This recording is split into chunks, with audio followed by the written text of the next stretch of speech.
দুটো জিনিস, একটা জিনিস আপনার দৃষ্টি আকর্ষণ করবো নিয়েছি, সেটা হলো আমরা ঈশার নামাজের সাথে সুন্নত বেতের সব পড়ে ফেলি, এটা কোনো দোষ নেই।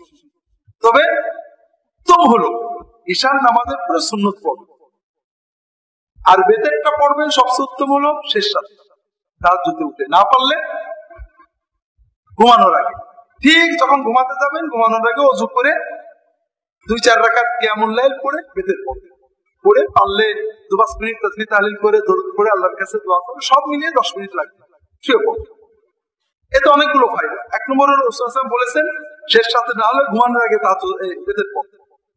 2 নম্বর হলো যদি কেউ ওযু সহ ঘুমাতে যায়, রাসূলুল্লাহ সাল্লাল্লাহু আলাইহি ওয়াসাল্লাম বলেছেন একজন ফেরেশতাকে আল্লাহ পাঠিয়ে দেবেন তার বিছানায় শুয়ে থাকবে, সারা রাত ওই ব্যক্তি ঘুমাবে, নড়াচড়া করবে, আর ওই ফেরেশতা দোয়া করবে।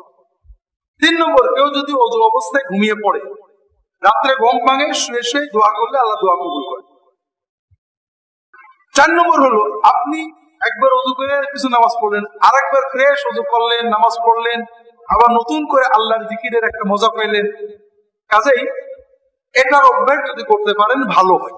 আল্লাহু তাআলা আলাম। আল্লাহুম্মা সাল্লি আলা মুহাম্মাদ ওয়া আলা আলিহি ওয়া সাহবিহি আজমাইন।